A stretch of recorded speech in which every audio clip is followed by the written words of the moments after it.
Save changes.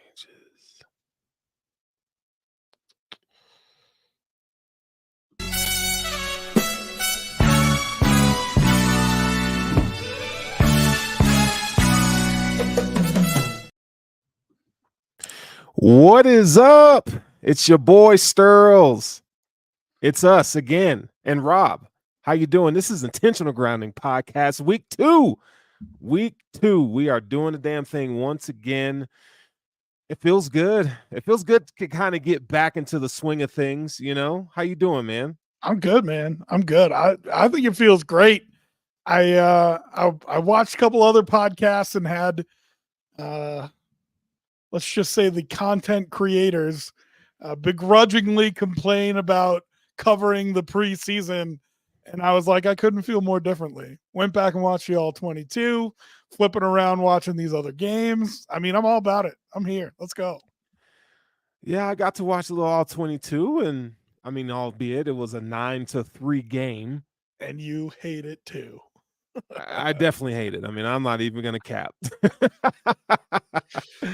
Oh, man. But wherever you are listening, whether you're at home or over in the pond, across the way to our friends internationally, welcome to Intentional Grounding. This show is with Rob and myself, and we will be breaking down all things NFL, all things Bills right here on this podcast all season long. On today's episode, man, we're going to talk. Obviously, we're going to recap the Bills win against the Steelers 9-3, but there are some major newsworthy bullet points, I'd say, from the game that we got to hit on, and plus there's some NFL stuff. I feel like for a preseason week 2, there's some storylines like Jamar Chase we're going to talk about. Brandon, I mean, I guess it's wide receiver centric, but Tua had some stuff to say about Brian Flores. So make sure you buckle up, man, because we're going to be talking about a whole lot of stuff tonight. So shall we dig into this thing or what? Yeah, man. NFL's hot right now. I'm ready for it. Let's go. All right, so let's do our game recap part of the show where we kind of dig in, talk about some things that maybe we have learned from watching the Bills win against the Pittsburgh Steelers. I know a lot of us had some. I know I had some concerns going into this game. Now, again, it is preseason, so we're looking at it from a different lens than we would if it was regular season week 1 against the Cardinals, but there's still some takeaways and things to be excited about from this game. Let's start off with you, Rob. What stood out to you, or is there anything that you want to hit on before we get into some of these bullet points? I mean, I think the thing that I want to hit on most is I think there's good play, and I think you can take something away from that, right? Whether it's guys who got limited snaps who played really well, or guys who got a lot of snaps who played really well, and you want to say, oh, it was against backups or whatever.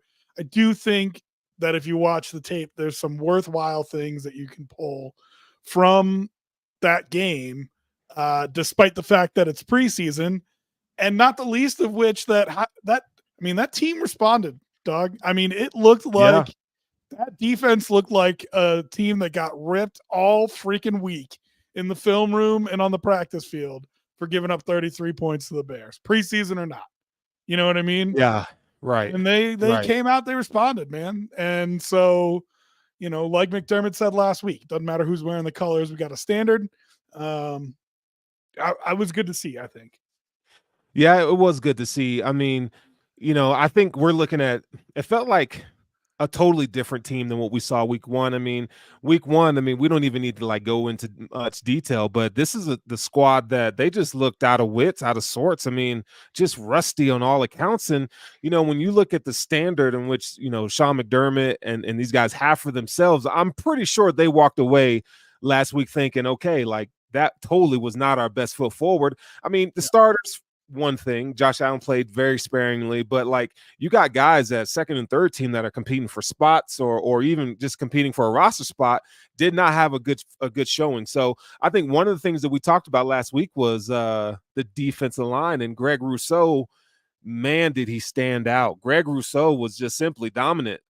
He logged 2 sacks in 2 series. I mean, he listen, if this is the Greg Rousseau coming out party, I'm here for it, man. He Well, looked dominant. we talked last week about how the defensive line as a whole and him in specific, I mean, you're going to need the best effort from them when you go through this roster and through the playmakers and so on and so forth. You know, we were having this talk about Ed Oliver a couple years ago, where you would say, listen, man, you're a highly drafted player. You are about to sign a big deal, or you have just signed a big deal. Now we need you to perform like that on a week in, week out basis. And you're kind of in the same spot with Rousseau now. And what I liked about it is you didn't just see the old fashioned way that he used to dominate. There was a little bit of power in that game too. I don't know if you went back and watched those sacks, but I mean, he just threw, I think it was an offensive guard, but it was just,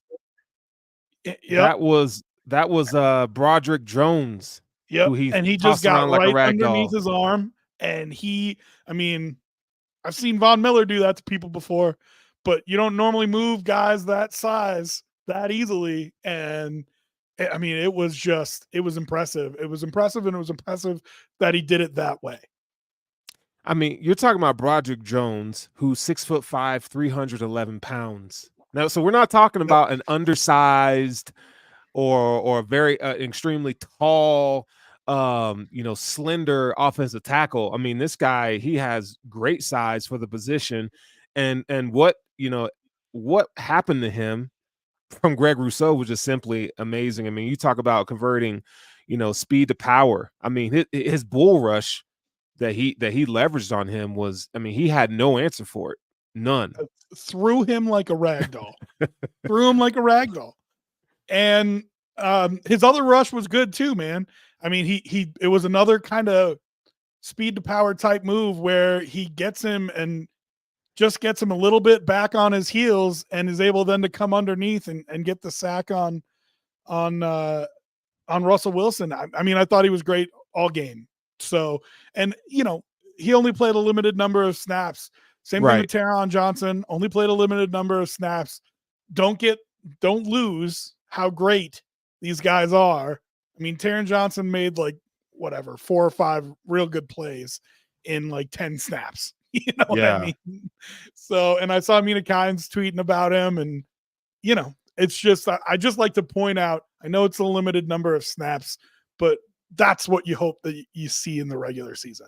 Yeah, I mean, you go back to that first sack, you saw Rousseau coming off the edge, and you take a quick snapshot, like Broderick Jones gets into a stance, he moved outside, he had, it appeared to be good leverage, but he took his outside hand to try to put it on Rousseau's inside shoulder, and Rousseau just tossed him to the side and sacked Russell Wilson on third down. And I'm like, okay, this is I was like, okay, maybe, I was thinking maybe, something went wrong here, whatever. And then he just did it again and again. And I'm like, dang, Rousseau. Yeah. And mind you, not that they're setting protections for a specific guy, but It was Epinesa on the other side. It's not like there's Von Miller on the other side and he's getting, whatever scrub. You know what I mean? It's not like they're running protection to the other side is kind of what I'm saying. You know what I mean? Right. He just dominated, and yes, it was one-on-one, but that's what you need him to do during the regular season. If Von Miller's taking on 2 guys on the other side, or Ed Oliver's taking on 2 guys in the middle, you need him to win a one-on-one. So that's why I feel like I said, there's things that you can take from it that you hope translate to the regular season.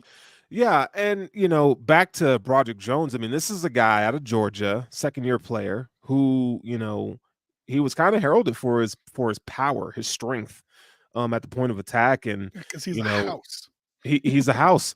And so the second sack, I'm pretty sure Rousseau took, he had outside leverage and then just completely crossed the face of Broderick Jones, went inside and got another sack. I mean, it's for someone like Rousseau, where we talk about, if you were to have a knock on him, you would say, okay, I would like for him to maybe add some variety in terms of his attack and his pass rush moves. But when you look at the all 22, you kind of saw him kind of empty the tank a little bit. You kind of got to see some diversity in his attack method. I thought was pretty damn cool.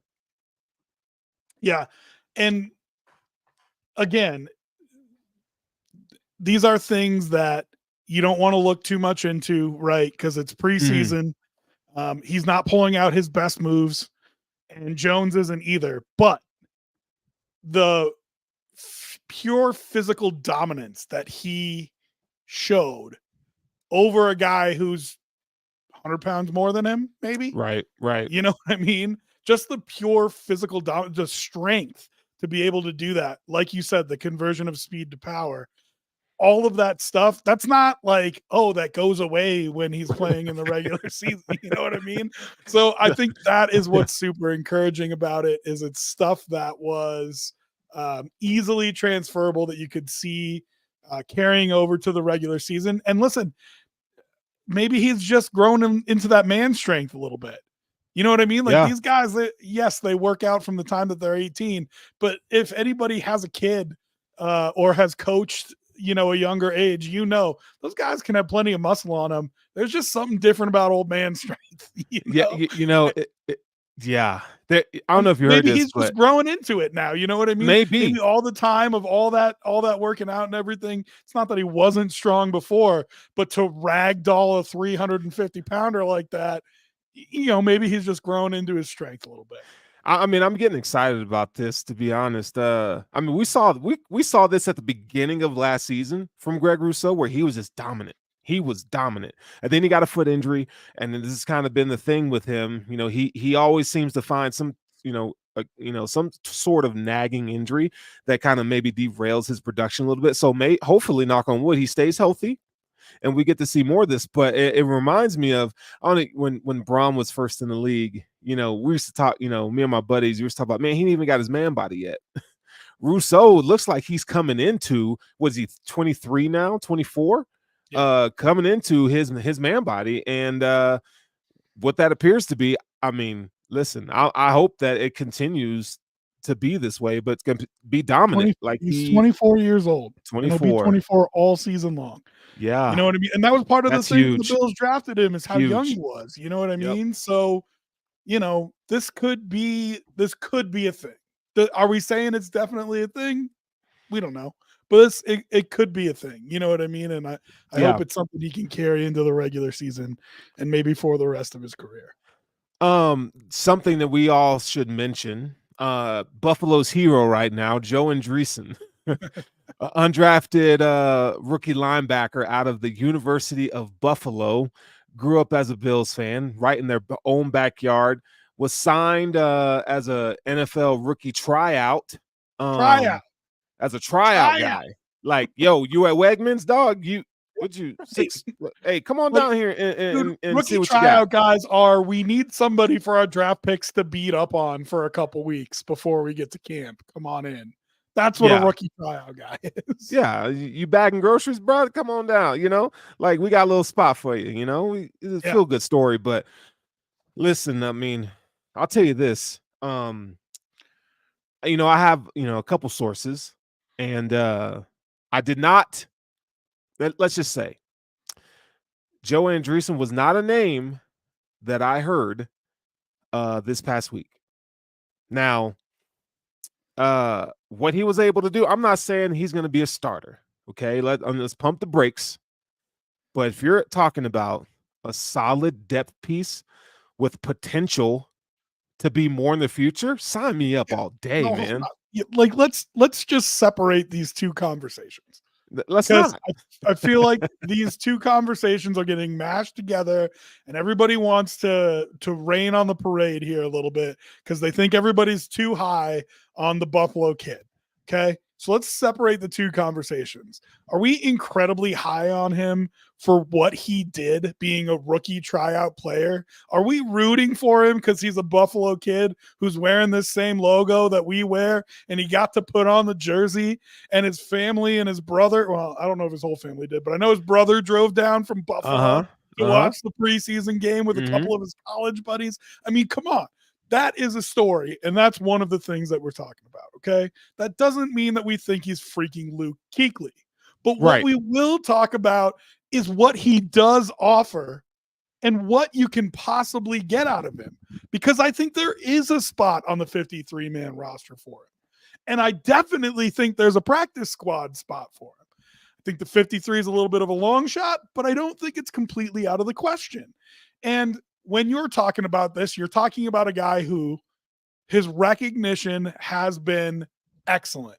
If you watch the All 22 and watch when he triggers versus when Dorian Williams triggers, It's night and there day. is a whole Night and second day. difference in between them. Okay. That is elite processing. And if you combine the two of them, you'd have freaking Megatron. You know what I mean? Like that is what you want to see from a linebacker. He activates so quick. And there was more than one time where he beats the guy to the spot, be it an offensive lineman or Justin Fields on a couple plays, just because he diagnoses so quickly. Well, guess what? Even if you put all NFL starters in there, if you can diagnose that quickly, you're still going to be effective. And then the other thing that really impressed me, and we can get into specifics if you want, but Sure. the other thing that really impressed me, and like I was never a great player, but I did play linebacker, right? And so that's why I'm extra passionate about this. The biggest thing when you have a guy that's that size, the biggest problem that they have is running into an NFL size offensive lineman, having enough power in their hands to stop that offensive lineman from just taking over their physicality cold, like stacking and shedding is what they call it, and getting off of the block. The kid has so much power in his hands. And again, that is something that translates from preseason to regular season. These were starting offensive linemen that he was getting into and able to stop their progress and get away from them. It was impressive. I don't care if it's preseason, and I don't think it's too much hype to say if he can do that to NFL starters, that yeah, absolutely he could find a spot on your practice squad or maybe even the 53. And I know I'm going on a rant here, Sturls, but the last thing I'll say about it is because then if you're putting him on your 53, he's probably one of your last linebackers on there. And what do you ask your last linebackers to do? Play special teams. Right. He showed the ability to run, to move quickly, to tackle in open space. So if you're talking about him making the 53, you say, does he offer anything on special teams? Absolutely, I think he does. Absolutely, I think he does. So I'm sorry I went on a rant there. No, Sterling. listen. Step away so you can go. But I just don't think people are too excited about him. I think there's a legitimate conversation about if the kid can make the team or not. Yeah, I mean, if you ask me, I mean, the kid's making the team, but there were some things that he did on Saturday that had me like, okay, that's different. First of all, on the screen, staring a running back down in the alley, stack and shed an offensive lineman, and then going to make the tackle. I'm like, how many times last year did we see the Bills get gouged on screenplays? I think that's something we saw regularly. And you saw Dorian Williams get either caught up in the wash or unable to get off a block or not read it fast enough. And guess who was there to make the tackle when Dorian Williams couldn't? Joe Andreessen. And I'm like, I mean, it's something, dog. It's something. Impressive. I mean, I think his RAS score, he had like a high 9 or something like that. It was really good, yeah. Yeah, I mean, he pretty much stonewalled a couple offensive linemen in this game. And, you know, it's a performance that I think if you're watching at home and you say, you know, I'm not really a film guy, I don't watch all 22, take it from those who watch and say, that was impressive. I don't care if it was against ones, twos, threes. That was impressive linebacking play. And the thing that you mentioned the most was instincts. I mean, his, you know, he always was around the ball, always. And I think, you know, for we could talk about, well, is he much of a matchup linebacker? Well, I don't think they really tested him in coverage, but he did follow Pat Freiermuth, a man-to-man coverage on Saturday. He has the athleticism. So, But I hold think, on. I mean, if I could, let's just yeah, jump in here, right? Like, because pass coverage may be a problem. Same thing that we're talking about with Dorian Williams, right? That pass coverage could be an issue with him. I Hasn't been don't something know. that we've I don't seen him think do so. well. He's been better. Hasn't been something that we've seen him do Sure. well. What happened when we had to put AJ Klein in there? Roasted. Okay. So if you have a guy who has the processor, has the quick trigger, is able to read that kind of stuff, and then you just say to Bobby Babich or McDermott, hey, listen, don't put this guy in that situation. That's all. Just don't put Joe Andreessen in a situation where he's got to play Travis Kelce one-on-one. And I think Yeah. that's fine for your depth linebacker on the squad. You know what I mean? Right. So I don't know. I mean, I'm a little fired up about it, like I said, because like you either that vision, it's kind of like a quarterback. I don't know that any other position is like it, where you either can see it or you can't. And the guys who can see it are the guys who are going through the hole before the running back gets there. Yeah. There was more than one play where Yeah. Joe was going through the hole before the running back got there. You either see it or you don't. You know what I mean? And he sees it. Yeah. I mean, listen, I know he was playing middle linebacker. I think he has the athleticism and wherewithal where he can fill in for Matt Milano. No, weak sides. no, Colt. I'm sorry. we have a comment. We have a comment. Oh, listen. No, that's not what I'm saying. So for those of you who are just listening, we're not saying. He says, "Can you say Luke Kuechly?" No, I'm not saying, because Luke Kuechly had all the physical tools as well as that recognition. So that's why I started out my rant by saying I'm not saying the kid's Luke Kuechly. Man. What I am saying is I think he's worth the 5th linebacker spot on your roster. And honestly, if it was last year where you get down to that guy actually playing in a game versus the Chiefs because you have so many injuries, I actually would have felt a whole lot better about having somebody who has that high of a processor in there and just saying, make the plays that you see. You know what I mean? If you can make the plays that you see, we'll be okay. So I had to stop you for that. I'm sorry. No, man. Listen, as where it stands right now, I say there's no way if he follows up with another performance that he had on Saturday this weekend, there's no, you have 53.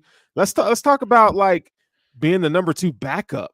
You know what I'm saying? Like he's got to beat out Deion Jones. Edafon Ulafosio is probably going to get a redshirt year. We'll see. Yeah, he's redshirted to me. Nicholas Moreau, who's been injured, Balin Spector, who's always injured. So Joe Andreessen's going to have a role in this team. I mean, listen, if you want to talk about him, if he puts up another week like he did, because he's going to play the whole freaking game with the injuries. If he puts up another week this week like he did last week, then yeah, I think you can talk about if you want to give him actual snaps. You know what I mean? In the regular season. So let me ask you a question. I know it's one game, but if I haven't gone and looked at Joe Andreessen's Buffalo tape, but I'm going to do that this week. Okay. Well, please do. I would love to know what you think of that. So I am going to take a look at that. However, right now, if I said Balin Spector, Joe Andreessen, who are you taking? Joe. Easy. Right. Easy, because here's the thing. If a guy like Moreau or Spector or we'll talk about Jones later. But those guys, they're injured so much. If you want to cut them and sign them back on the practice squad, guess what? Not a problem. 100% you can do that. If you cut Joe, I'm not 100% sure he doesn't get an offer somewhere else. Now, you could play on the heartstrings and say he's a Buffalo boy. He's not going to take an offer somewhere else. But I'll tell you what, man, if somebody's willing to put him on a 53-man roster. He better take it. He better take it. Of course. So, I Listen, I think, especially with how disappointed I've been in their linebacking core, I think he's earned a spot. Um, I would rather have the high processor with the upside of can we get him to an NFL level when it comes to physicality? You know what I mean? Right. Which I don't even know if that's a question. Like we said, I think his some of the most physicality impressive checks parts the has been box. him taking on offensive linemen. So Yeah, I mean, I think he had what do you have? 17 bench reps. He's pretty strong with 27, somewhere around there. I saw. I may check, see if you can find his relative athletic score, see what he tested in the bench press. But yeah, I don't think strength is not his issue. He could play in space. I think he showed that. I mean, he ran down the Steelers quarterback Justin Fields a couple times. Um, you know, I just don't see how you don't put him on the roster. I mean, you're talking about we had AJ Klein start a playoff game last year. You know, like you put Joe Andreessen in that game. I'm not saying that the outcome would have been different, but AJ Klein got roasted. I don't know if y'all remember that. AJ Klein got simply roasted. So, we say all that to say, the linebacker position is a position of need. all right, And hold on. I'm trying to do it. This is the first time I'm ever doing this. Hold on. Let's see if I can get this in here. Let's see. All right, here we go. 935 relative athletic score. 32 times on the bench for a linebacker. 32 times, dude. That's impressive. And when you looked at it, and this was a couple, this is not me pointing it out. Other people realized this on Twitter before I did. But when you look at the comparisons to Terrell Bernard and Matt Milano to a lesser extent and Dorian Williams, like it lines up pretty close. He's not at the same level. Granted, he's not at the same level, but he's not that far off from what their RAS scores were. And he's weak in the same areas that they are. So kind of undersized, a little bit smaller. You know what I mean? But for the listeners and those who are listening and watching across the pond, read that little excerpt about what it says about Joe Andreessen and his what his RAS score is up at the top there. He scored a 9.35 RAS out of possible 10. This ranked 184th out of 2,805 linebackers from 1987 until 2024. I'll take that. I mean, I'm willing to take a chance on it. You know what I mean? As the fifth linebacker on my roster. Did I pick the right one here, Charles? We good? Yeah. I'm willing to take a chance on it as the fifth guy on my roster, and I'm willing to see if I can develop that physicality. Yes, the RAS score is impressive, but like, can I put 10 pounds of muscle on him next year? You know what I mean? Like, can I develop him and his body to get to a spot where you get some of that old man strength, like we were talking about with Brute? I'm excited that he gets to be under the tutelage of Bobby Babich. I think the work that he's done over the past few years, first with the secondaries, now with the linebackers, Terrell Bernard last year. I think a lot of that you have to give credit to Bobby Babich. So, well, and you give him a guy. If they do it a third time, right? Not just finding the guy, but developing a guy. That's a pretty impressive track record of finding these undersized linebackers that other people, I don't want to say don't want, but you go all the way back to Milano was a 5th round pick. Yes. Bernard, a 3rd round pick. Andreessen, rookie tryout. Undrafted. I mean, if they have a knack for finding these guys and then, I mean, developing them at least even into NFL players, that's pretty impressive. It is pretty impressive. All right, so that's the I hope we answered or tickled your fancy in terms of Joe Andreessen, but let's move on. And we'll hit this real quick. Mitch Trubisky, I mean, another bad showing. Do you want to talk smack about him or do you want to defend him? Because one of us should defend him, and I'm willing to do it, but I don't really believe it. Why? Okay, first of all, on this show, don't come in here with no BS that you don't believe. It's So not we're that I not don't going to believe it. defend him. It's not that I He is don't believe not it. defendable. He is not defendable right I now. can defend it. I can defend it. Because you're. So go ahead. Then talk smack about him and I'll defend it. Oh my God. Go ahead. Why? He's bad. He's bad. There's one word that comes to mind when I say Mitch Trubisky. It's late. And that's how Late. you can defend him. That's exactly what I was going to say. Late. So, but here's the thing. He's not late in the sense that he's not seeing it. He's late in the sense that he, once again, is gun shy. Yeah. And if you watch the All 22, you can see him on more than one throw look and go to throw the ball and hesitate and then pat the ball one more time and then throw it. And he did it on that pick that he threw. But like he's gun shy. Yeah. And they coached that out of him last time. I'm not saying that they can coach him out of it again, but that's why it's so ugly. Is a combination, I think, of bad offensive line play and him being gun shy. And listen, sometimes when quarterbacks go through that, they're just ruined forever. Like that is just who they are. But I felt like he had a quicker trigger when he was here with the Bills the first time. He goes to a Matt Canada-led offense, and I don't know if it broke the man, but we make fun of Sam Darnold when he was talking about he was seeing ghosts. Yep. I don't know what Trubisky's seeing. I don't know if it's ghost. I don't know if it's the boogeyman. I don't know if it's the postman, but it ain't working. I can't. It gives me strong reservations about him being QB2. But the thing is, when I see him twitch like that on when he should be throwing it on time, it tells me, one, he knows he should be throwing it then, which is important, right? Mm-hmm. He understands. And two, that he has the trigger to do it, right? It's just he's letting. It's like when I think I've told you this analogy before. When you're coming up on a yellow light that's going to turn red, like you have two choices. You either slam on the brakes or you put your foot down and you go.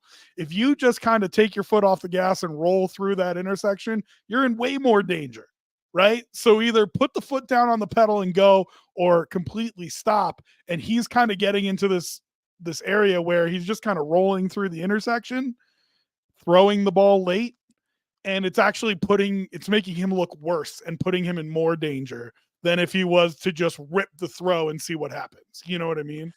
Right. We saw that a few times on Saturday, and it's I don't know what the solution is. And unfortunately he's injured for the next 2 to 4 weeks.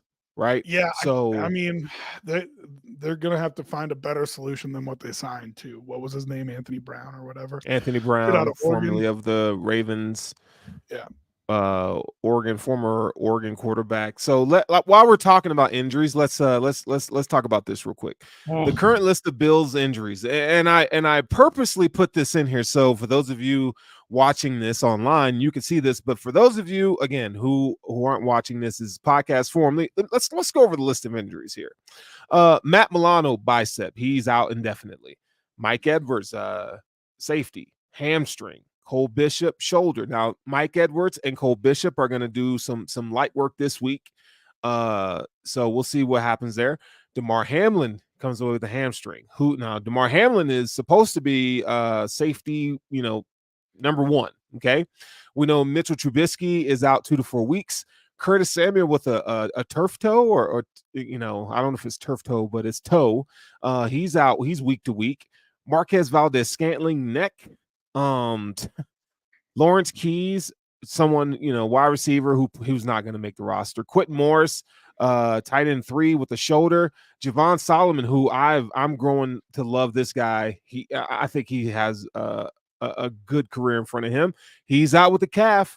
Casey Toohill, who we haven't seen all offseason with a groin. Balin Spector, who's always injured, calf. Nicholas Moreau, core groin, and Austin Johnson, who played late. in the game on Saturday, is out with a calf. So, listen, I know you had some things that you wanted to say in terms of Bills trainers. There's some discord going on about Bills trainers, but the injuries, man, like you talk about, one of the things that is a frustrating and annoying. First of all, let's get this out of the way. This is a violent sport and people get injured. That's just the name of the game. But man, the Bills can't. It feels like the Bills they can't catch a break. They haven't caught a break the last 2 seasons, man. I hope this doesn't turn into injury after injury after injury going into week 1 into the season. So we'll see what happens. All I'll say is the assertion that the training staff has anything to do with this is absolutely obnoxious. I mean, when you go down the list of some of those injuries, most of them are like weird freak accidents. There's a couple calves on there, a couple hammies, but to say that it's the training staff's fault, they won awards for the facilities that they built, for the people that they hired. They hired away one of the best head trainers in the NFL, if I remember right, from another team. I think it's so silly. I agree. To your point, football is a violent sport. This just kind of happens. You got this extra week. I think a lot of people still in the mindset of the old NFL clock, the old NFL calendar. Your last preseason game does not bump up against the regular season. You have a whole week off in there. So if you take the last preseason game off too, you got 3 weeks of time here between now and when you play your first game. That is plenty of time to get people healthy, especially with little nagging things. Curtis Samuel, people saying that turf toe could be healed in 3 weeks. You know what I mean? So I'm not as concerned about it as most people, but it might change, like you said, some things on the 53. So. Yeah, I mean, it's something that you don't want to see. Hopefully, these guys can get healthy so they can participate and be available week 1. And we also got to keep in mind too that the Bills typically kind of take their time when it comes to these types of injuries, so whereas, like if it was week 1, some of these guys could probably go, but they're just trying to be precautious. And we got 3 weeks till week 1. So hopefully we'll see some of these guys get a good bill of health, a clean bill of health, if you will, and show up for week 1. Just so you guys know.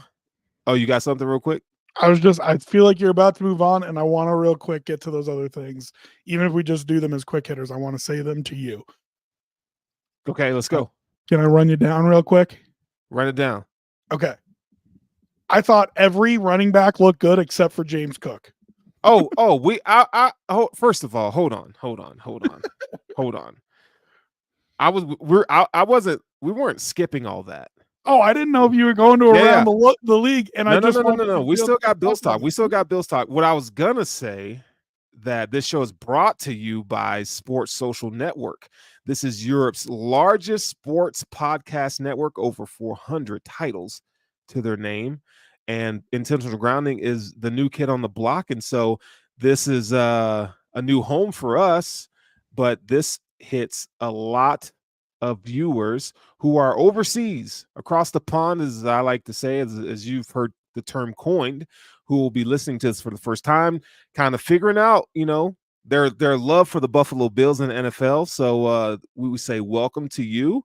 And so continue on, James Cook, the slander that comes out of your mouth. Welcome. We say Auf Wiedersehen. We say all the things. We say, I think Auf Wiedersehen's goodbye. That's probably a bad look for me. All right. So listen, I thought the running backs were incredible. I'm not worried about James Cook. I didn't think he looked great. I don't really care. He's proved it to me in the regular season. Not overly concerned about it. But Davis was hitting holes like an animal. I thought Darrington Evans looked good, which was not something I expected to say. I thought even Frank Gore Jr. looked good. I thought their running backs looked really good. I think that ties right into the other point that I know you wanted to talk about, which was the O-line depth played fantastic football. Yes, they I did. mean, there were some really inspiring performances there. You got a little smirk on your face because I know you disagree with me. I think we're going to fight about the starting Nah. offensive line. But there were plenty of great performances on the depth for the offensive line. Real quick, 15 years ago, I feel like this would have been good offensive line depth. And offensive line play in the NFL has tanked in the last 20 years. So to say that is to say, I think the depth that we have might be one of the best in the league when it comes to offensive line. And I wouldn't be surprised to see Big Baller Bean here flip one of these guys for a late round pick, like a Wyatt Teller type move. Because I think I don't they want to have see been, that. I don't think they got enough spots for everybody, dog. Because I think there has been impressive play on the depth offensive line. Yeah, I mean, you talk about guys like, La'el Collins. I think he had a decent game. I think he had a good game. I Will Clapp, I think he did a good job. Yeah, I mean, you look at and I'm highlighting guard. I loved Alec Anderson at both positions, both center He's a and guard. stud. I think Alec Anderson, he is going to be an NFL starter one day, I think. And like, so you're talking about Anderson, who can play center, Clapp, who plays center, and Van Pran-Granger, who you don't have room for all these guys. You know what I mean? Like, yeah. So why are you saying you don't think Bean would flip some? Like, I think I don't want is in a real position to get traded. I'll tell you why I say that is because, and call me crazy, but with the recent string of injuries, I'm just saying, like, let's hold on a minute. Like, knock on wood. That's the last place I want to see an injury, right? I would just say, look, I think we got enough. We got some good picks now. If you're talking about flipping somebody for a 3rd round pick or better, which I don't think you can. No, I don't think so. Right. But let's stay the course here. Like, I just don't think Alec Anderson spots for all these guys. Well, you better make some damn spots. Played okay. Listen, Vandermark's a keeper. I say if there's someone that you have to get rid of, it's La'el Collins. Like, give me the younger, cheaper guys. Said Van Pran-Granger is a stud. If you ask me. I watched Tylen Grable because you talked so highly of him after last week. I thought he played really well. Yep. I mean, I really think that they've got I would probably say 12 guys that I would keep on this list. And you're not keeping any more than 10. Yeah, you're going to keep 10. You're going to keep 10. So, like, you better, I mean, you can hope that they make it to the practice squad, but I'll tell you what. I'm going to tell you the two that are not going to make it. Will Clapp and La'el Collins. You keep the rest of them. Travis Clayton, you're going to put on the practice squad. You're keeping Grable and Van Pran-Granger? Absolutely. Okay. I mean, I just feel like if you trade La'el Collins or Will Clapp for a 5th round pick, I'm not going to be angry at you. I don't think there's a team out there that's going to take La'el Collins for a 5th round pick. I don't think La'el Collins, but I think somebody will take Will Clapp for a 5th round pick. If someone wants to take Will Clapp for a 5th, I'd send his butt out to yesterday. Give me a 5th for Will Clapp. Listen, Bean has done this before, He has. with offensive line depth. I just, I mean, it'd be great.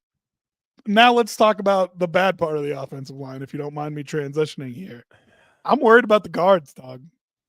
We talked about guard being, well, I'm not worried about O'Cyrus Torrence, but I am worried about left guard.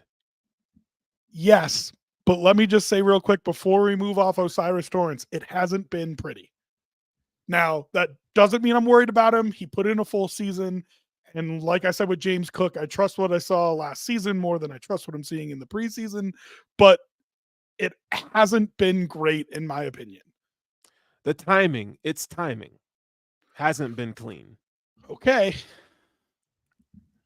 There's you a couple disagree. Just missed blocks, dog. Yeah. And it has led to Mitch Trubisky looking like an idiot a couple of times. Well, I'm looking like, listen. I'm just saying. But I agree with you about O'Cyrus. I'm not worried in the long term. Yeah. I still feel like this. Cedric Van Pran-Granger should be the center, and McGovern should be at left guard. I still don't understand why Bean. Him or Anderson. Like, I think they both have played better. Now, granted, different level of competition. but I think they both have played better than Edwards. Like Edwards does not look good.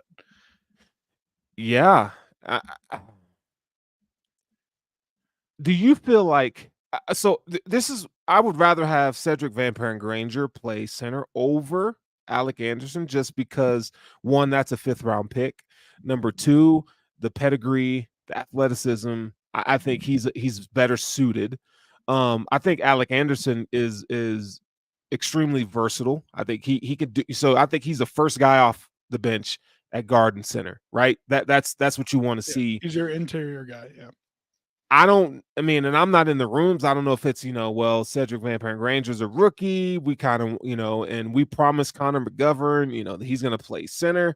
And I understand the dude wants to play center. He calls it home. He said that this offseason. But if you played your best season in NFL at guard last season, I don't see why you change it. And that was the plan. Apparently, that was something that they talked about when they signed the guy for $18-19 million contract, was that he was gonna transition in center. So I don't know, man. Like, your butt's playing left guard. You played so well there. Why would you? I don't know, man. I mean, I think you feel it out for a couple weeks. You gotta convince him that the problem isn't him playing center, right? Which it hasn't really been. I mean, there were rumblings in camp that he was struggling with the snap. Looks like that's fine. So you got to convince him that the problem's not him, that you think the most effective lineup is with him at guard, not with him at center, which might be hard to convince him. But yeah, I haven't loved the way that Edwards has looked. And that's fair. Here's the thing, when you have problems on both sides of the center, it becomes very noticeable. You know what I mean? Right. So like I said, I'm not as worried about O'Cyrus Torrence in the long run, but I just think and listen, again, level of competition matters. The guys that are playing later in the game are playing against guys that are playing later in the game. So that's right. The other thing is with Ben DiNucci at quarterback, they knew they only had so many plays. So they looked at that offensive line and they said, move forward and we'll run plays all day long. And I think any offensive line gets a little bit of juice when you do that. And those guys looked like they had plenty of juice. They were running people over. Right. There were huge holes. The running backs were hitting them. I mean, It felt good. I really wish they would have put up a touchdown. Davis Springs, that run that was his longest run of the night. That was like 19-yard run. Yards. Yeah, and if he could have just stayed on his feet and gotten in the end zone, I think it would have felt really, really good for that Bills offense. So, listen, I'm not saying it's a problem yet. I'm saying it might be a problem and that you got to keep an eye on it. I would say this. I agree with your sentiments about the offensive line. But the running backs, like you said, look great. Now, James Cook, man, I'm a big James Cook fan. I think, those of you who've been listening to me for a while, I'll preach till I'm blue in the face about what I think of James Cook. He's a good running back. I don't think he's an elite running back. I say he's good. But there's some things about James Cook that are frustrating. And it's the dancing behind the line of scrimmage reminds me of CJ Spiller. See the hole, hit the hole, and just go. Like, I don't need you to try to set up every defensive, lineman or linebacker. Like, I get that you have some wiggle, you got some speed. Leverage that speed and run north and south. Like, here's the difference. When you look at James Cook running the ball and what Ray Davis did in that game, complete polar opposites, because you see quick step, first step, Ray Davis is going downhill and he don't care. And right. And that's what your coaches want to see, and that's what your offensive line wants to see, right? It just makes it easier on everybody. Like, put the foot in the ground and go. Don't dance. With James Cook, it's almost overconfidence, right? Like, it's almost, I know what this looks like. I can set up this block. I can do that. And it's like, no, man, just go. I don't need him. So, yeah, I mean, I haven't loved what he's been doing, but I think running back in particular is very much a rhythm. And I think he's got plenty of time to find it, of course. And until then, if you need to smash some mouths with Ray Davis, then go ahead. That's Right. it's one of the few positions that, if you give all three of whoever your game day roster running backs are touches, I don't care. That's fine with me. You know what I mean? Yeah. I think Ray Davis and his stock, in my opinion, I hope the Bills coaches are seeing this as well, but I think you got to say, okay, like we can put more on this kid's plate. I think he's ready. He's ready. I think he's going to have a bigger role than I think a lot of us anticipate. I think he's your best, pass blocking running back as of right now. I would even say his hands are better than James Cook's right now. James Cook, we talk about in training camp, has been having the dropsies. Now you talk about route running from a running back, I would say James Cook all day. But I mean, he may not, Ray Davis may not do everything great, but he's doing a lot of things good. And I think that means something. Continuity, he's going to have to earn that and get there. But I think just him being reliable, north and south, no frills. When you need 3, he's going to get you 4 yards. I feel like he's that kind of running back. So I agree with you. It was inspiring the way that he ran, but I also don't want to leave behind Darrynton Evans and Frank Gore Jr. Like I really thought all 4 of the running backs played well, and the last 3 played great, to be honest with you. So I don't think those guys have a spot on the 53. Yes, you're right. They did play well. I think you keep Frank Gore Jr. On the practice squad and see, the thing with Frank Gore Jr., he's small and he's unathletic, NFL wise. Darrynton Evans was a 3rd round pick out of Appalachian State. And he had a really good preseason with the Bills the last time he was here. I like his game. Well, I mean, we'll see. I think, running back 4, maybe, probably not. Reggie Gilliam wasn't on the roster, but listen, we weren't expecting Ty Johnson to get meaningful snaps last year either, right? Yeah, correct. So, to have one of these guys on your practice squad and feel good about them, I think is important. Yeah, no, I think it matters. It definitely matters.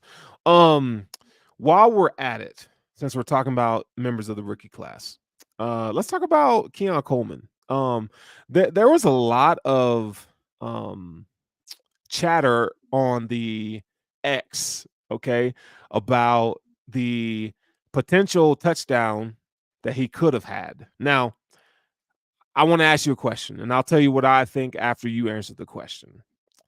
That sounds like a setup. It kind of is. And if you answer this wrong, I'm going to be pissed at you. So make sure you answer it right. You know how like on a test, they say, well, there's no wrong answer, right? Mm-hmm. Oh, there's a wrong answer here. So just FYI, pressure's on. All right. Do you think that Keon Coleman's no catch was a business decision? Or do you think that he didn't have it was an uncatchable pass by Mitchell Trubisky? Yes. To what? Yes. To both. I really do think it was both. I think if he would have laid out, he could have gotten it. I think it was out of reach for him if he was just keeping stride running. He's going to tell you that he should have caught it. I don't want my receiver to say anything else, right? Like he made the comments today that it's one he's got to come up with. That's fine. That's what I want you to say. But I think he went for it, got a hand on it, didn't think he can get it completely, and was like, I need to protect myself now. And I don't mind that thought process as long as it's not in a playoff game. You know what I mean? Right. I think he made an effort at it. Like he kind of T-Rex armed that thing, but I don't even think it was T-Rex. Like if you go and you slow it down, he's got his arm fully extended and the hand on the ball, it's just far enough away that he can't grab it. And then immediately after that, he T-Rexes. So he doesn't stay extended trying to catch it for as long as he could have, but he's thinking to himself, I can't get it. Okay, protect myself now. And I don't mind that. Yeah, I'm in agreement with you. first of all, I mean, you got to throw a better ball, Mitch. I mean, that's just. Yeah. I was You going to gotta say, it's throw a a better problem I ball. don't think we're going to have in the regular season because Josh Right. isn't going to throw a hospital pass like that. Like, if I'm Keon Coleman, I'll be honest. I'm pulling up on that too. I'm pulling up on that because In the preseason, yeah. people are like, well, there was 5 yards of depth between that safety and Keon. Man, do you know how fast these guys are moving? You Towards don't. each other.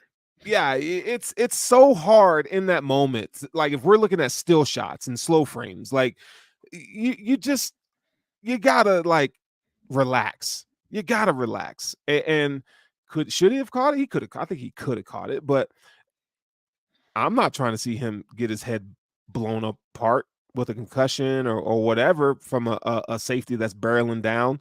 I'm good. Like, save it for the regular season, bro. That throw was late and it was outside. Late. And like we talked about Mitch Trubisky already, but that throw was late and it was outside. He made an effort at it. I don't blame him for not getting it. I don't think it's a huge deal. I also don't think it's a problem that we're going to have in the regular season because Josh either throws that on time or drills it into his chest where the ball catch. I mean, he said it. Do you remember? Did you hear him talking about that throw he made 4 years ago to hair guy, Kumaro? Yeah. Oh, in Denver. Yeah, and he's like, the ball caught him because I threw it so hard. That is exactly what would happen to Keon Coleman. Right. Like, Josh is going to drill that ball into his chest so hard, it's going to stick between his 2 shoulder pad plates. So, yeah, like, don't worry about it. You know what I mean? Yeah. Yeah, I think, fans are wanting. It's hard to, we're going to talk about this other receiver here in a little bit, but seeing receivers around the league make plays, and you're looking at Keon, and he's had 3 red zone targets, and they haven't looked good. I am banking on. I'm not saying he's going to have a stellar rookie campaign, but what I am banking on is that he's going to have a good season. This is a guy to me that's going to have between 6 to 8 touchdowns and, probably, I don't know, 600-700 yards. I think that's what he's going to provide this year. But we'll see. I think you make a good point about Josh and putting him in the best positions to succeed. I think we've seen Josh has a great history of putting wide receivers in the best positions to make plays. And I don't think that'll be any different with Keon Coleman. So we say all that to say, relax. It's going to be okay. Like, Keon is going to be fine. Now we do want to worried about in the wide receiver room. That's like it ain't him. They're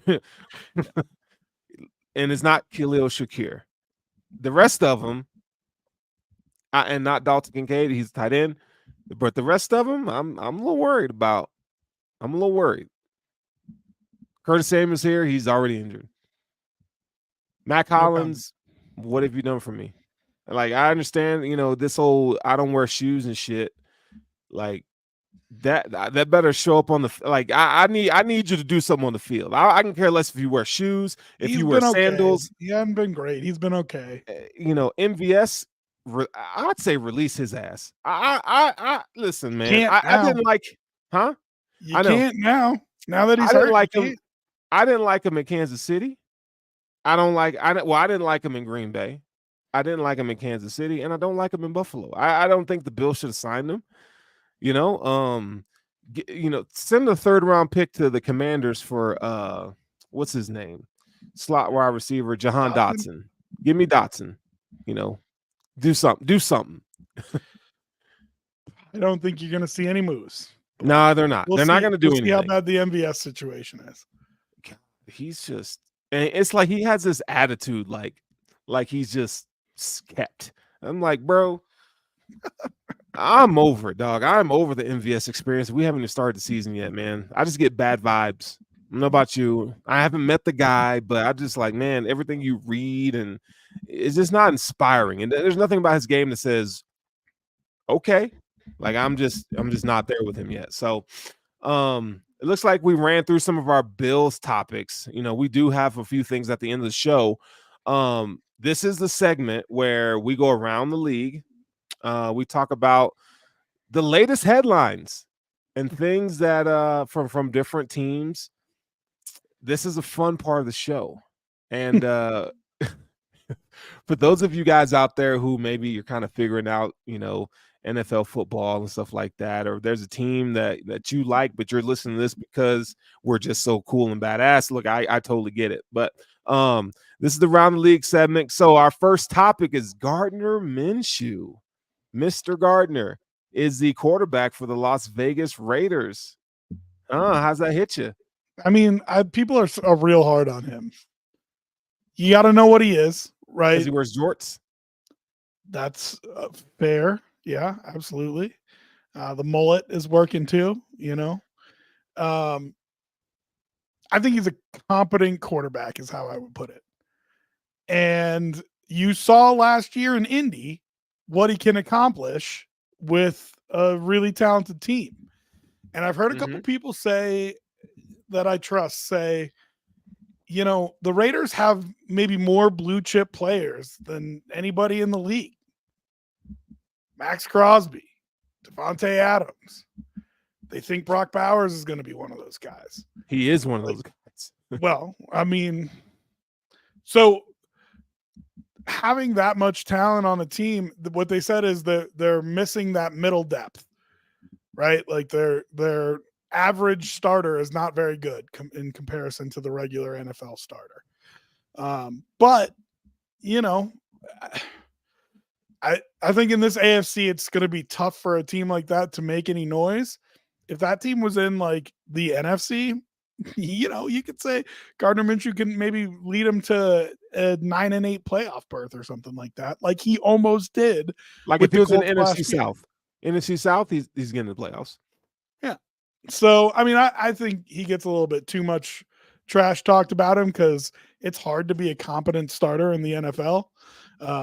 I think that deserves a little bit of credit, but it was the other quarterback that was named that was the bigger story to me. Jayden Daniels. Yeah. Jayden Daniels, you sound hyped for that. Listen to you. Listen, dude. Let the rookie play. Let the man play. Like it's the Commanders. Like they have. Listen, man. If you are, I don't know, let's say the Chiefs or teams with a good track record of grooming quarterbacks, okay, I give you the right away all day.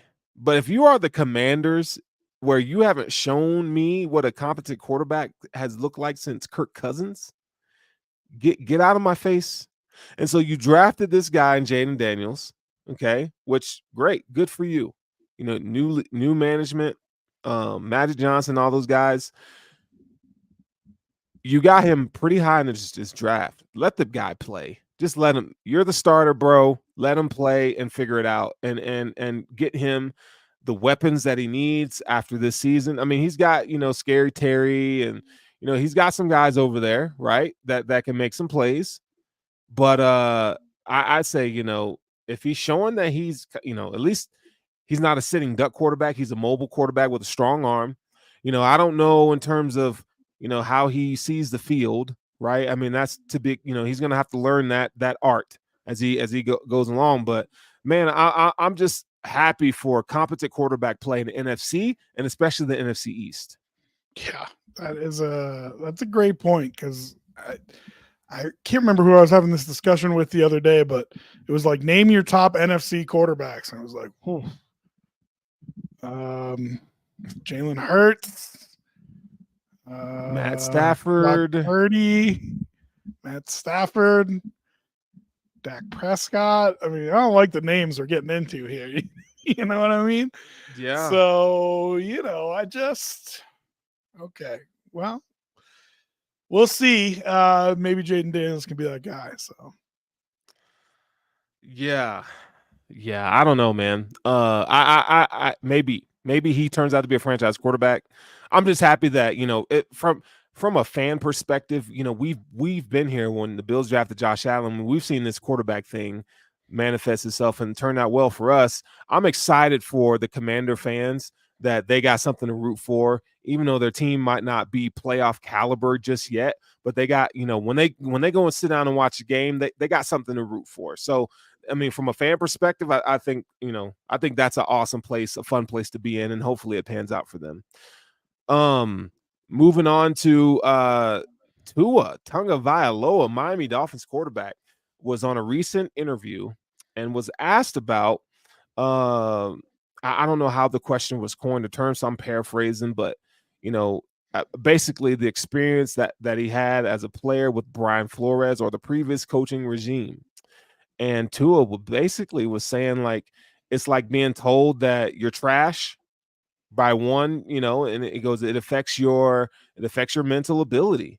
And then being told, with a totally new coaching staff who believes in you, and gives you the tools to succeed, and say, I think he mentioned, he said that you are a great fit for this system. Whereas, with Brian Flores, first of all, I don't know if you guys remember the controversy with Tua and Brian Flores, where I don't even the owner was going after Tom Brady, Deshaun Watson. They did not want Tua. They didn't want him. They were like, we're done with him. Played Ryan Fitzpatrick over him. Played Ryan Fitzpatrick over him and killed that guy's confidence. And then, new regime, same owner, but new regime. I guess, he told Steve, I think it was his name, Stephen Jones. I'm not sure what his name. He's a Michigan alum, but basically, hey, I could turn Tua into something, and look at what he turned into. I still think Tua's an average quarterback, but he's paid. And listen, I don't think Tua's going to win you a game, but I don't think he's going to lose you a game either. I think he's average at best, a little maybe above average if you're, feeling froggy. But man, like, what are your thoughts on the comments that he made about Brian Flores? So first of all, I just want to say this because, I like Mike McDaniel a lot. I think he's a good coach. I like his personality. He's from Colorado, which is where I'm from, so respect. But I think he gets a lot more credit because he's on the offensive side of the ball. And I don't remember who tweeted this out, but I saw this on Twitter and I just pulled it up to look and double check. The Miami Dolphins in Brian Flores' last 2 years won 19 games. The Miami Dolphins in Mike McDaniel's first 2 years won 20 games. They were 10-6 and 9-8 in the last year under Flores. They were at 9-8 and 11-6 in the first 2 years under McDaniel. So, like, I get it. There's a whole different vibe around that team now. Right. And it feels like maybe they're a contender. It's a whole lot more positive. But, like, let's take a look at the overall, actually what we're seeing on the field. You know what I mean? Now, to what Tua said, I am incredibly sympathetic to it. I work with a guy who played under a Bill Belichick disciple, Josh McDaniels, who was the same way as Brian Flores. And he has said more than one time, like, it is a negative poop train flowing into your mouth every day. Like, they start off the day with a cut reel of your mistakes from the day before, and they ream you for them. And then you go out to practice, you practice again, you watch the tape, and they end the day with all the mistakes that you made in the meeting room. And it's just, he's like, it's constant belittling. It's beyond just take hard coaching. It's like Tua said, you're getting told that you suck all the time. And yeah, I think a lot of people that would work on their confidence, right? I think there are few who can take that much negativity and turn it into positivity, and good for those people. But I don't blame Tua for saying, like, God, this is terrible. And it's a situation I would have wanted out of, especially when then the person that you move on to, and you could have seen this in the in-season Hard Knocks, or if you watch things with Mike McDaniel, I mean, just blooming positivity, right?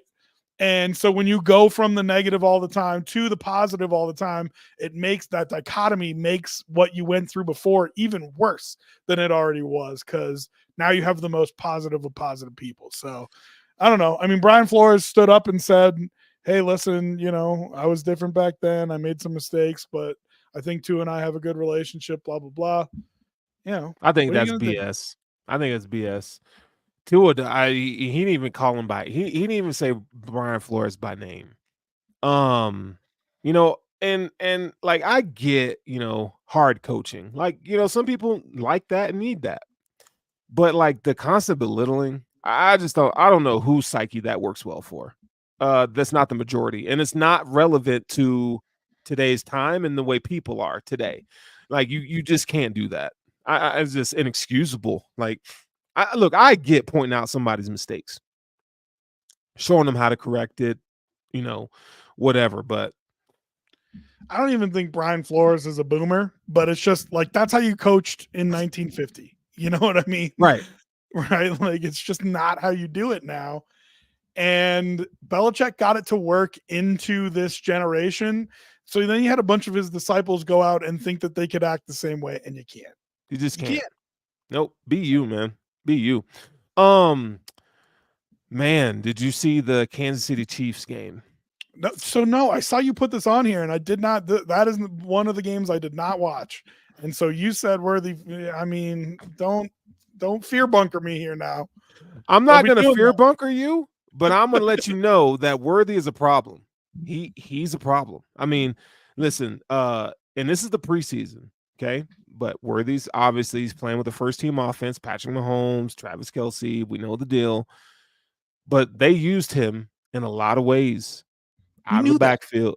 Listen, but I'm just telling you though, like we knew that because that's what Andy Reid does. But to see that speed again, it kind of is reminiscent of how they use Tyreek Hill, and you see him in the same plays that they use Tyreek in, and it just gives me the heebie-jeebies watching Tyreek Hill and Travis Kelce beat up on the Bills. And because we had a slow ass secondary that couldn't keep up. Now, Tyreek wasn't the cause that, he never really, destroyed the Bills, but when he was on the field, he definitely helped open up things for other people. Now, and I see Xavier Worthy, who caught a touchdown pass in this game, just blew. He is a deep crosser. Man, defense had no answer for him. It's scary, dog. I'm just I'll have telling to you, go it's back and scary. watch. Go back and watch it. It's scary. I'll have to go back and watch it, but There's no but. there is a but. There is a but. It's Patrick Mahomes. It does not matter who you put catching passes from him. Oh, it does. Look at last year. It does. Right. You look at them win the Super Bowl. Yeah. You still have Travis Kelce. But I'm just saying, the dude's a witch. So, like, yeah, of course he's going to make Xavier Worthy look good. And he's got one of the, like, it's the Wizard of Oz and the Witch together. Like, it is Andy Reid and Patrick Mahomes. Like, yes, they are going to find ways to maximize his strength and make him look good. And on the plays where he's not very good, what's going to happen is they're going to find another solution. Patrick Mahomes is going to find another guy open, and you're not even going to realize that Xavier Worthy wasn't good on that play. So, listen, he's going to be good there. You don't have that kind of speed. You're coming in here with this, like, you see, you're trying to be a man of the people tonight, and try to tell Bills Mafia that everything's okay. And I'm telling you, for a team that has a hard time beating the Chiefs in the postseason, Hollywood Brown and Xavier Worthy are going to cause problems for the Buffalo Bills. Rashee Rice in year 2. I mean, they're going to cause problems. They're going to cause problems. I hear you. But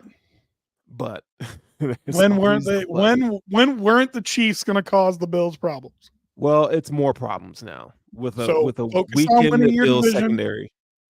Focus on winning your division.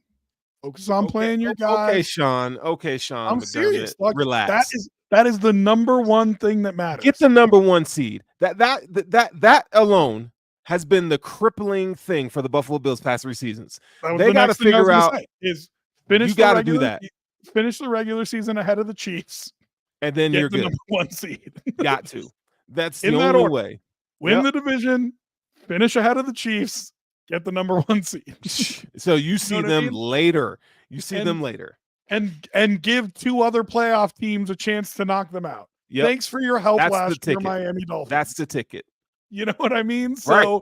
So let the Houston Texans take care of the Kansas City Chiefs this year. Yeah. And we'll figure it out from there. You know what I mean? Chip away at them, like whatever you got to do. And then, hopefully they're battered and just Here's the thing though. at Here's the thing that does bother me, because this is something that you can control. let's hear it. In the years since they've let Tyreek Hill go, how many different swings have we talked about the Kansas City Chiefs taking at fixing their wide receiver room? Tony, MVS, Rashid Rice, Hollywood Brown, Xavier Worthy. I'm sure there's another 1 or 2 I can name. Sterling Moore. 5 or 6, yeah. 5 or 6 swings Premium at trying to fix and it. assets. The Bills had a major wide receiver problem this year. Going after MVS now is not the same as going after the MVS back then. Right. How many swings did they take at fixing their wide receiver room? The Chiefs or the Bills? The Bills. Not enough. Knowing they had a problem this year. They took 2. Not enough. Right. Not enough. Not enough. You drafted Khalil Shakir in the 5th round. Do you want to tell me how he didn't end up with a 5th round wide receiver? The fact that they didn't double dip this year blows my mind. Your big so your 2 swings that you took are Coleman and Samuel in my estimation, right? And oh man, that is uninspiring. And there's still time. You got cuts coming up. Maybe you find somebody.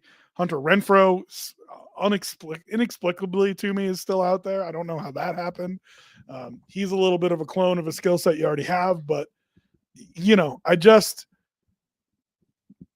I commend the Chiefs for taking the swings, and I'm a little bit on this Bills podcast quietly amongst each other, just a little bit disappointed in how the Bills handled that. Yeah, I mean, look, you could be a fan of Brandon Beane, but saying, hey, I feel like we could have done a better job at securing talent for Josh Allen. I feel like the Bills are maybe a year to 2 years, in terms of how the Chiefs have built, Brett Veach built their team. I feel like the Bills are a couple years behind them, so the Chiefs kind of got rid of Tyreek Hill. They went through this thing, younger and cheaper. They wanted to get better at certain positions. So they let Tyreek go. They fixed their whole secondary. I feel like the Bills are at the stage where they're trying to address their secondary with Cole Bishop, sort out, I don't even think Keon Coleman was it's a 2nd round pick, but I don't think it's you're actually going for it. They're not. They haven't yet. I think maybe that comes next season. You can't count Xavier Worthy. Well, Xavier Worthy was a 1st round pick. Rashid Rice 2nd round pick. I'm just saying. If you don't count Coleman, then you can't count those for the Chiefs. No, I'm counting Coleman, but what I'm saying is it's not a move that you say the Bills are resetting the table at the position. I think he's an added piece. I still think wide receiver 1 is yet to come next offseason or through the draft. Rather, all I'm going to say about that is 5/21/96. 5/21/96. That is Joshua Allen's birthday. It means he is 28 years old and smack dab in the middle of his prime. You're telling me, well, we'll just throw away a year and get him a number 1 wide receiver next year? That's what they're doing. Tell me I'm wrong. Tell me that's not what they're doing. Here's the only hope that I can tell you that you're wrong. Jamar Chase doesn't have a contract yet. CeeDee Lamb doesn't have a contract yet. And I don't like him as much, but Brandon Ayuk doesn't have a contract yet. So yeah, that's segue into the next topic. Wide receivers holding out. Yeah, I mean, you mentioned it. Lamb, Chase, Ayuk. Do we see the Bills And you know what? We should throw T. Higgins in there too. Oh, T. I think Higgins, that's a different level. but still, I think it's relevant to the I think it's topic. relevant, but I think it's a different level. What do you mean? I think there are very distinct tiers here. Oh, okay. He's second level compared to these guys. I think he's so. I think there's 3 tiers here. I think Lamb is clearly on a level of his own. Ooh, over Chase. And I like I think they're the same tier. Chase, but I think Lamb is clearly on a level of his own, and then Ja'Marr Chase, and then on a different level, Ayuk and Higgins. And what is the one thing they all have in common? That I'd take any of them on the Bills. It's the contract situation. If I'd say Ja'Marr Chase is better than CeeDee Lamb, but that's just me. But go on. Tomato. Listen, we are just strapped for time here. So why don't you tell us why you think real quickly one is better than the other? I just think that Ja'Marr Chase has the full complement to his skill set. I would say, in terms of route running, give me Ja'Marr Chase over CeeDee Lamb. Route running. Okay. I do think CeeDee Lamb has shown to be more consistent. I think he's a better separator than Chase. I think Ayuk probably, in terms of route running, I think Ayuk might have, I don't know, man. He's on the same, I think in terms of route running, he's on the same tier. Separation. It's hard to project Ayuk just because of the scheme that he plays in. Like, I don't know. It's like, show me. Show me somewhere else. Separator like the other two. He is not. Show me this somewhere else, where you don't have to worry about George Kittle, Deebo Samuel, and that scheme, right? Yeah, I don't think that benefits him a lot. That's not to say like this is like when we get into the MVP conversation and people are like, "Oh, you're saying Lamar sucks because you think Josh Allen should win." Like, no, dog. He's still great, right? Like Ayuk is still great. I just don't think he's on the same level as Lamb or Ja'Marr Chase. But so then let me ask you this: if we're just, I mean, you can even do it with Ayuk if you want to, but who's got the best quarterback? Joe Burrow. It's right. Ja'Marr Chase, right? And who's got the best second wide receiver? The Bengals. T. Higgins. Ja'Marr Chase, right?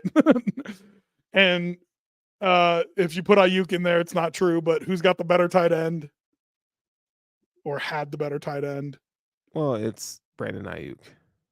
But yeah, but if you take Ayuk out between Lamb and Chase, who's got the better tight end? Right. Ooh, I'd say Lamb. I would say now, but I'm saying before. Yeah. In years past, it's been the Bengals. Yeah. And that's not saying much. But I say it all only to say that Lamb has been a better wide receiver marginally than Chase. I would love to actually look at those numbers. I think he's been statistically better than Ja'Marr Chase with a worse quarterback, a worse number 2 wide receiver, a worse tight end, definitely a better offensive line than Chase has. Yeah, that's why I like CeeDee Lamb better. So CeeDee Lamb last season, 135 catches, 1,700 yards, 13 yards per reception, 12 touchdowns. 2022, just 1,359, 107 catches, 9 touchdowns. So the past 2 years, he's been amazing. Okay, and then so you I look got Chase here. Here. Last year, Chase was 100 catches for 1,216 yards and 7 touchdowns. And then 2 years ago, it was 87 catches for 1,046 yards and 9 touchdowns. Right? So his rookie year was better than that. So his rookie year was 81 catches, 1,455 yards, and 13 touchdowns. Now, he did lose his quarterback. He did lose his quarterback, and he's had injuries. Like, that's the thing about Ja'Marr Chase. I mean, he just gets hurt. But it sounds like Lamb's numbers have been better across the board last season. The last 2 seasons, yeah. Yeah, last 2 seasons. Well, I mean, across the board, though. You know what I mean? And that's with Dak Prescott throwing him the ball, who I don't think is trash, but I also don't think is great. And a second wide receiver who is, God, who's their second wide receiver this year? Who? I guess last year. The Cowboys? Yeah. It was the Cooks, wasn't speedster, it? Brandon Cooks. Yeah, Cooks. Who's better, Cooks or T. Higgins? I mean, come on, right? T. Higgins, right? Yeah. So that's why I like Lamb better, because No, that's fair. even though his statistics are marginally better, I think he's doing it with less around him than Ja'Marr Chase is. And there's a lot of people that will argue and agree with you. I just like Ja'Marr Chase's skill set a lot. So I mean, I don't know what's going to happen. I mean, you know, like the Bengals are notoriously, historically bad at contracts. You know, you had Chad Ochocinco speaking up, talking about, you know, well, if he doesn't get a deal, I don't know if it's going to get done this year. I mean, you see what they paid Burrow, good for them. They did do the right thing there. But T. Higgins is wanting a deal. Ja'Marr Chase is wanting, and we knew this was coming. Was coming. Like, it's cute when you guys are all on rookie deals and, you know, you weren't paying a quarterback, but that Burrow contract, now the bills come due and you got to figure it out. You got to make some tough decisions. So I don't know, man. We'll see. He might be the next receiver asking for a trade. Here's the other thing too, which I think is kind of crazy. He's got 2 years left on his deal. Right. The other two only have one. Ayuk's got one. Lamb's got one. Chase has 2 years left on his deal. So if he's going to be real serious about this and not play unless he gets a new contract, we could be in like a Le'Veon Bell type situation, and that could go real poorly. You know what I mean? Yeah. I mean, if you're a team trading for Ja'Marr Chase, I mean, you're going to have to give up a buttload of assets, and now you got to pay him. And you're talking, if Justin Jefferson got what, 35 million a year, 40 million a year, I'm not sure the exact numbers on the Justin Jefferson deal. You know, Ja'Marr Chase is going to be wanting the same thing. CeeDee Lamb is going to be wanting. So I mean, it's just a bad time. One or if not both of those guys, they're going to get paid eventually. But it's like, who goes first? I think that's the thing. You know, I think because Jefferson went first, it doesn't matter who goes first, because they'll butt those contracts right up against Jefferson, but I don't think they'll outpace him. Right. Unless, you know, there's a desperate team that, let's say, you know, the Carolina Panthers, you know, sold the farm even more and got one of these guys for their young quarterback and say, you know, we'll pay you, we'll leave a check on the table without any numbers on it. You fill it in yourself. Like, I don't know, man. We've seen crazier things. I don't know about that. We've seen crazier things, man. I don't see the Bills being in contention for any of these guys. Maybe next year. Maybe next year. They're going to have to. They may be in line for a pass rusher or a wide receiver. I would say go draft one. Go draft a out of receiver. The defensive line in the draft. Goodness. But that's where they hang. That's what they think. That's what the Bills think. I guarantee you, if we had a chance to look at Brandon Beane's priority list, defensive end's probably high on that list. Not if he plays Greg Rousseau, it's not.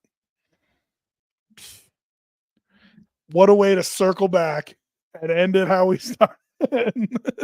Hey, yeah, you know, if Groot can dominate and he wants to give him a big old contract and say you're my pass rusher, then so be it. I mean, Groot's going to get his money. Like, pay him. He's deserving of it. You come out this year, you have, you know, a double-digit sack season, and you're consistently and you dominate. Bring up the Brinks truck and pay the man. But I still think, you know, defensive end out next to him. I think it's you got your $8 million Epinesa, dog. Like that might. He's got to show up. He's got to show up. I know, but but that's the level that you're talking about. I don't think they pay another guy. I think it's your $8 million Leonard Floyd or your $8 million Epinesa or your $8 million Baron Browning coming out. You know what I mean? Like I'll take him. I'd love it.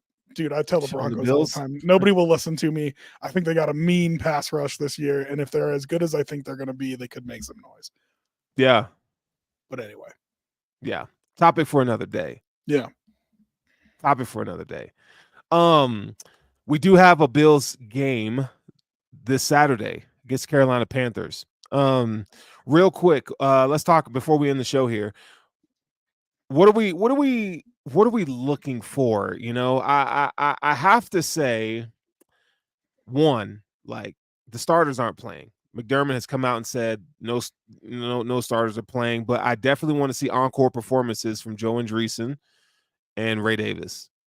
I don't want to know a single name that plays in this football game. Ben DiNucci, can he get 5 pass attempts? I mean, him and Anthony Brown are going to have to. Maybe not even DiNucci. Just put the new guy in there. Like he's going to get destroyed. I'm fine. That's bruh. You go put that man out to get slaughtered. Is what you're doing. What you're going to do? To know a single name that is on the field. No, I mean, listen. I think you got to be real careful, and anybody that you think could get meaningful snaps during the regular season, you got to put in bubble wrap. They just have too many injuries right now. You cannot afford to have somebody get hurt even closer to the regular season than you have been. I've said before, you have the 3-week period. Well, that's if you take this week off. It's 3 weeks. So I want them to take this week off.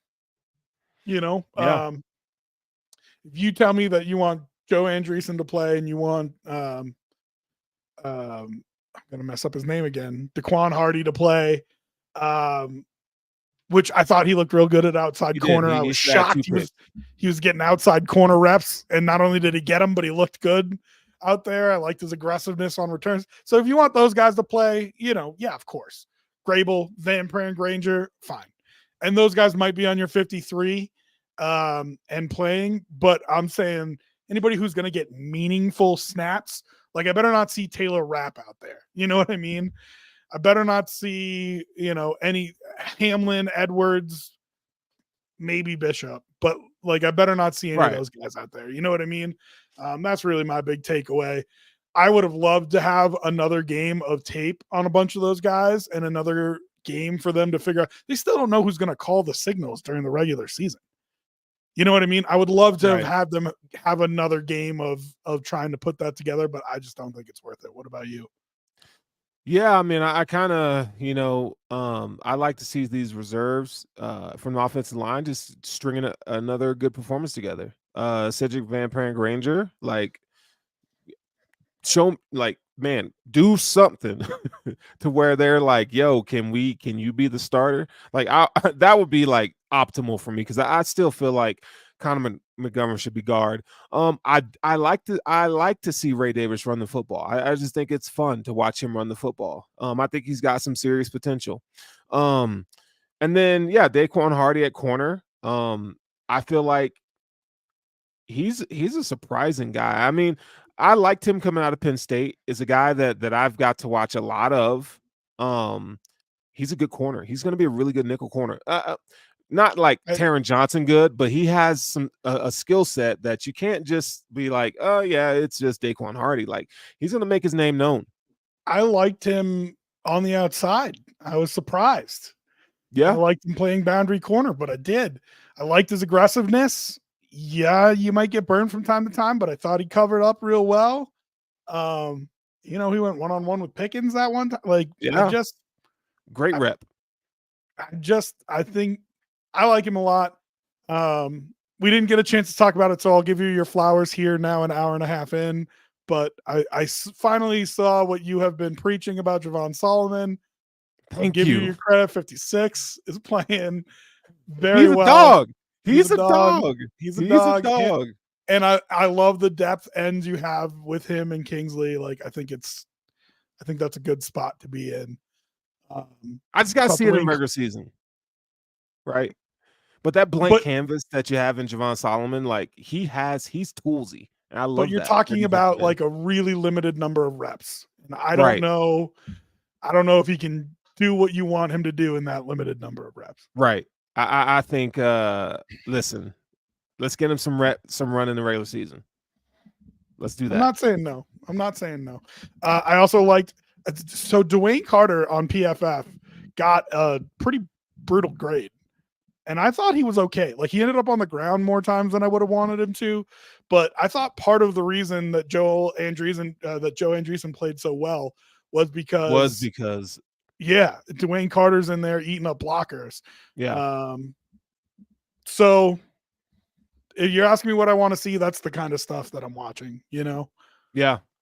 Yeah. I think it's going to be, I mean, you know, we talk shit about, you know, like not having to watch the game, but we're going to be glued to the TV. And we're going to be looking to see like some of these guys, you know, chase a position on this squad. I like to see young guys shine, and I hope we you know, I don't know if Javon Solomon's going to play, but I would like to see some of these guys like do well. You know what I mean? Like, give me something to be happy about. That's what I'm looking for. So, yeah, I mean, I want to see a lot of Deion Kane and Trey McKitty and right, like God, yeah, right. we're gonna see a lot of that. I want to see a lot of that. So, all right, man. Well, that'll do for episode 2 here on intentional grounding in our new home. Listen, you know, we're going to be here all season long. We're going to be back here next Tuesday with another episode. Hopefully we'll have some good news to report on. But man, wherever you guys are, whether if you're in the backyard or across the pond, man, you guys have a fantastic week. This is Intentional Grounding Podcast. And guess what, man? We up out of here. Go Bills. go Bills.